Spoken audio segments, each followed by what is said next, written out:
बिस्मिल्लाहिर्रहमानिर्रहीम। Dear students and viewers, अस्सलाम वालेकुम। उम्मीद है कि आप सब अल्लाह के फजल से खैरियत से होंगे। I doctor engineer Majid Amin from Peshawar Pakistan welcome you to my YouTube channel. आज हम स्टार्ट करने वाले हैं a new chapter class 9th में। ये ज्योमेट्री पोर्शन है। चैप्टर का नाम है रेशो एंड प्रोपोर्शन। ठीक है, ज्योमेट्री में एक तो वो नंबर्स में है। आज है लेक्चर नंबर 1 और इसका ये थ्योरम नंबर 1। बुक में इसको नाम दिया है 14.1 इसलिए कि ये चैप्टर 14 है, मगर मैं नहीं देता, कल बुक चेंज हो जाएगी, शायद ये चैप्टर 13 हो जाए। मेन थिंग क्या है, ये थ्योरम। ओके, तो let's get started. Statement of the theorem क्या है कि a line parallel to one side of a triangle intersecting the other two intersect किया दोनों को, डिवाइड्स देम प्रोपोर्शनली। अच्छा स्टूडेंट्स, मैंने शुरू से ही ये लिख दिया है इसलिए कि ये बहुत लेंथी आप देख रहे हैं। फिर नॉर्मली तो मेरा ट्रेंड है कि मैं साथ साथ करवाता हूँ, मगर ये फिर बहुत एम्बेरसमेंट फील होती है, लेंथी है, फिर मैं उसको उस तरह एकमोडेट नहीं कर सकता एक बोर्ड पर।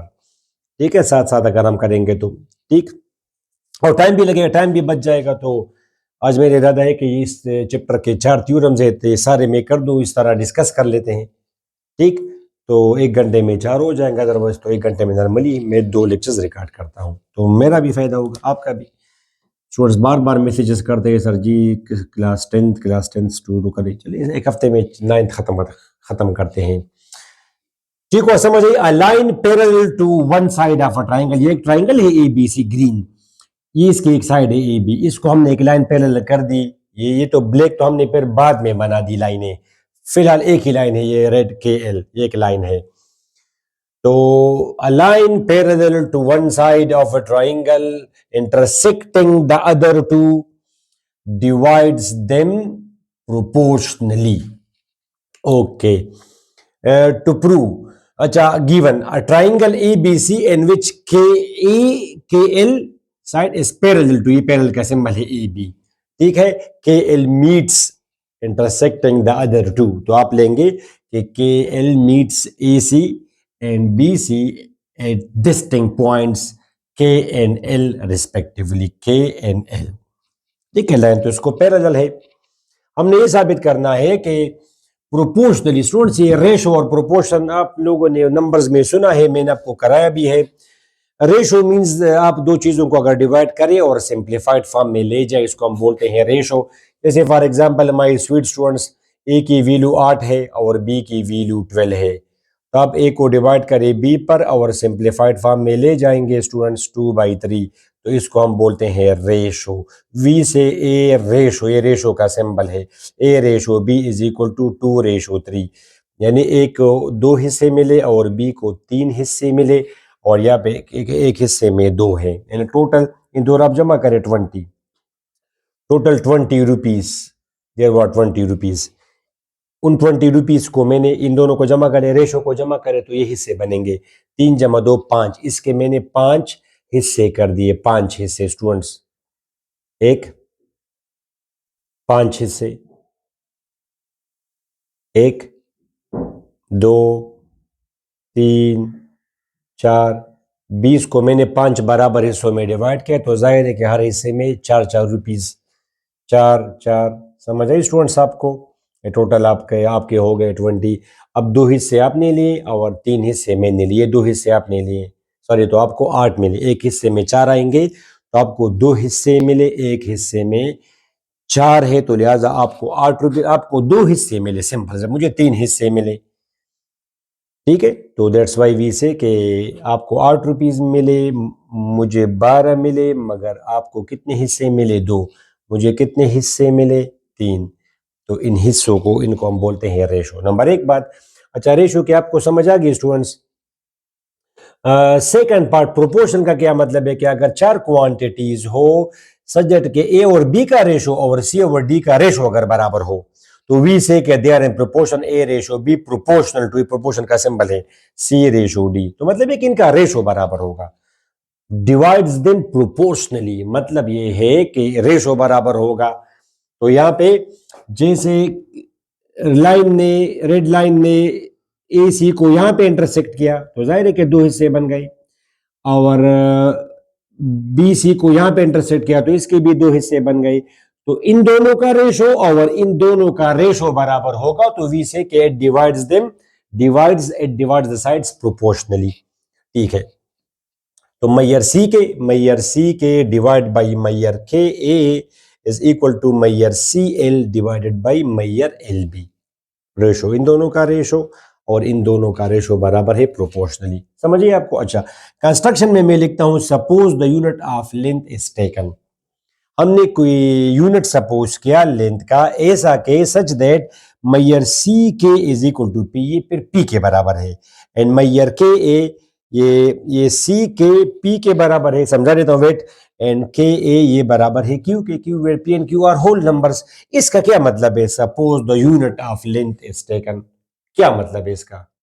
इस स्टेटमेंट का क्या मतलब है कि suppose a length is taken? इसका मतलब ये है माय स्वीट स्टूडेंट्स, लेंथ तो यूनिट तो आपका स्टूडेंट्स कुछ भी हो सकता है।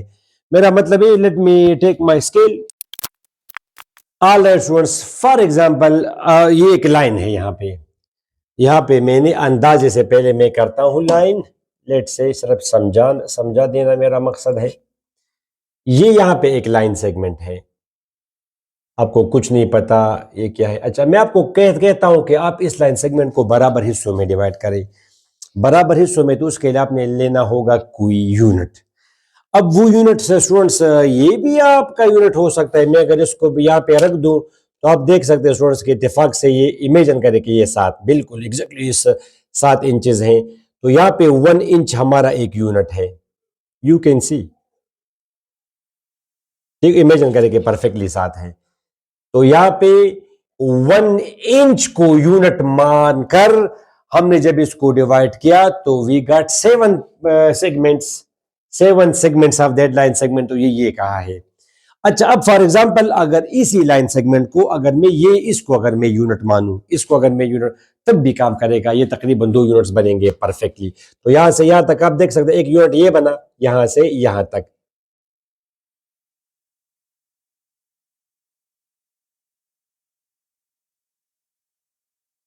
और एक ये हुआ, तो यू कैन सी अभी भी इट वर्क्स। इसी लाइन सेगमेंट को इस यूनिट से हमने डिवाइड किया तो 2 सेगमेंट्स बने। अगर हम इस केप को, पिन के केप को अगर हम यूनिट माने तो शायद फिर ये ना हो एग्जैक्टली। आप देख सकते हैं स्टूडेंट्स, ये आपका हो गया 1, ये आपका हो गया 2, दिस इज 3, और आप देख सकते हैं कि ये तो बच गया। तो अब ये it is 3 point something, this is 1, this is 2, this is 3, और ये थोड़ा सा ज्यादा है, ये वाला इतना ये ज्यादा है। तो जब इसको हमने यूनिट माना तो ये परफेक्टली हो रहा था यहां से यहां तक, फिर यहां से यहां तक। मगर जब इसको हमने यूनिट लिया तो it is not divisible into equal segments, इस जगह रहती है। तो इसका ये मतलब है कि आप ऐसा एक यूनिट लें, चाहे वो आपका पिन का केप हो या कोई और चीज हो, जरूरी नहीं है कि इंचेस हो। आप कोई टुकड़ा उठाएं और वो ऐसा हो कि वो इसको बराबर हिस्सों में डिवाइड करें, यानी आप 5 हिस्सों में या 6 हिस्सों में, ऐसा ना हो कि 5.5 बने, 4.9 बने, कोई एग्जैक्ट ना हो। तो ऐसा यूनिट हमने तलाश करना होगा। ओके, इसकी आपको समझ आ गई। तो suppose the unit of length is taken such that मैयर सी पी।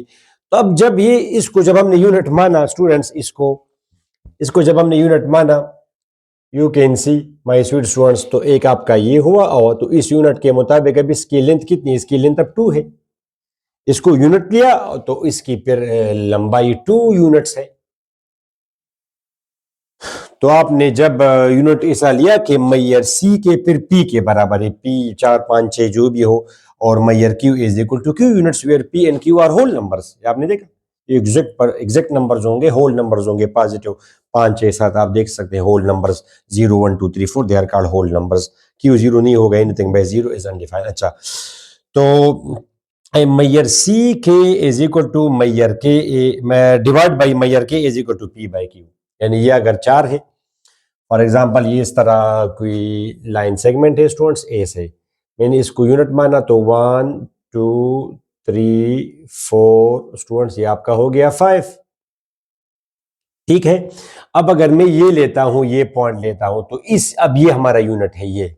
इसके मुताबिक यहां से यहां तक ये लंबाई क्या है? 3, और ये लंबाई क्या है? 2। तो this by this is equal to 3/2। ये आपका C है, this is your K, this is your L, तो CK by KA, CK by KA is equal to 3/2। हमने कहा कि P/Q, these are P units and these are Q units.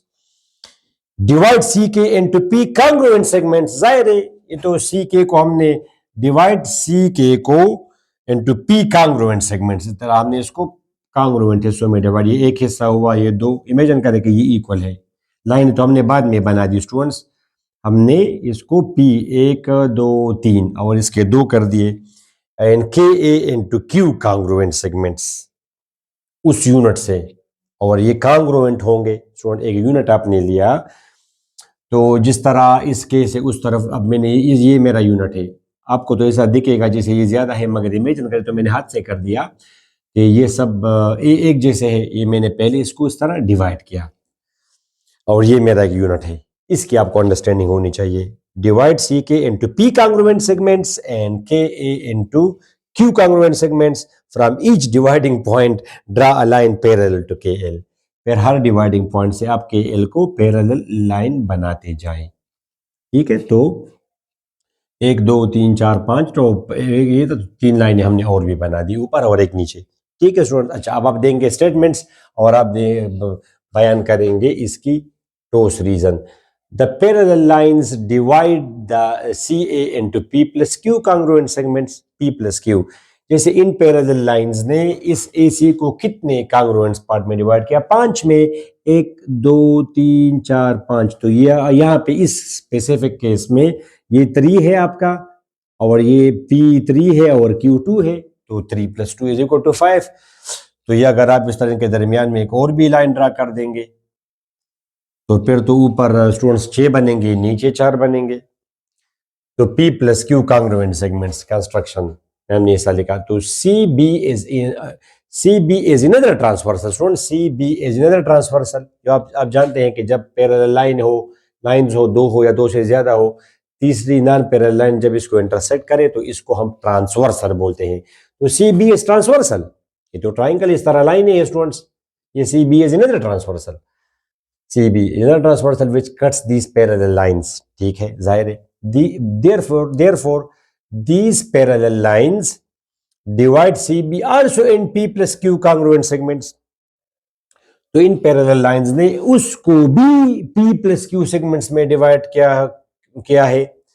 आप दे देखिए, same number of congruent segments are intercepted on inner transversal, यानी जितने चूंकि तो पैरेलल लाइन है स्टूडेंट्स, पैरेलल, तो जितने यहां पर इसने के इंटरसेप्ट्स काटना, तो 1 2 3 4 5 यहां पे है, तो 1 2 3 4 5 पैरेलल लाइनें हमेशा एक जैसे, जितने इंटरसेप्ट्स एक ट्रांसवर्सल पे बना दिए उतने इंटरसेप्ट्स दूसरे ट्रांसवर्सल पर भी बनाएगा वो जो लाइनें हैं। ठीक, therefore CL is divided into P, CL is divided into P congruent segments। ठीक है, therefore the lines divide CB into P plus Q congruents, i.e. that is, in essence असल में है मगर हम बोलते हैं that is, CL is divided into P congruent segments। ये अगर 3 सेगमेंट्स हैं, 1 2 3, तो ये भी है 3 1 2 3, and LB is divided into Q congruent segments। जहां पे KL के कितने हैं? Q हमने कहा 2 है, तो यहां पर भी 2 congruent segments हैं। Suppose the length of each congruent segment is A। ठीक है, अब लेंथ की मैं बात कर रहा हूं। फर्ज करें इसकी लेंथ हम मानते हैं कि ये जी A है। ये इसकी लेंथ क्या है स्टूडेंट्स? A है, हमें नहीं पता इस congruent segment की L है। तो देन मैयर CL क्या होगा? तो CL क्या होगा students? A multiplied by P। जैसे यहां पे ये A है, ये A है, ये A है, तो CL की लेंथ क्या है? 3A। A plus A plus A 3A, तो P यहां पे 3 है और A 3 मल्टीप्लाइड बाई A जरा P से मिली मैयर LB is equal to QA। जहां पे Q2 है तो 2A इसकी लंबाई है, तो AA तो कट जाएगा, फिर भी P बाई Q आएगा, मगर CK और KA ये भी तो P बाई Q के बराबर है। ये CK डिवाइडेड बाई KA, ये तो गिवन है, CK डिवाइडेड बाई KA। ये कंस्ट्रक्शन में P बाई Q आप यहाँ पे लिखेंगे कंस्ट्रक्शन स्टूडेंट्स, कंस्ट्रक्शन। तो ये बराबर है पी बाई क्यू के, मगर ये भी तो पी बाई क्यू के बराबर, इट मीन्स कि ये दोनों बराबर है, तो मैयर सी के डिवाइडेड बाई मैयर के इज इक्वल टू मैयर सी एल डिवाइडेड बाई मैयर C L divided by L B. तो ये आपका ये स्टूडेंट साबित हो गया। बड़ा आसान प्रूफ तो स्टूडेंट्स मैंने शुरू से लिखा, तो एक तरह से आप कह सकते हैं कि हमने इसको डिस्कस किया, टाइम भी हमारा बचत हुआ। अभी हम वो दूसरा थ्योरम भी कर लेते हैं, इस तरह आसानी से हो जाएगा। तो माय स्वीट स्टूडेंट्स, और मगर उसकी तुम्हें नेक्स्ट वीडियो में, सेपरेट वीडियो में दूंगा। तो उस वक्त तक हमें इजाज़त दे, अपनी दुआ में ज़रूर याद रखें। अल्लाह हाफिज़।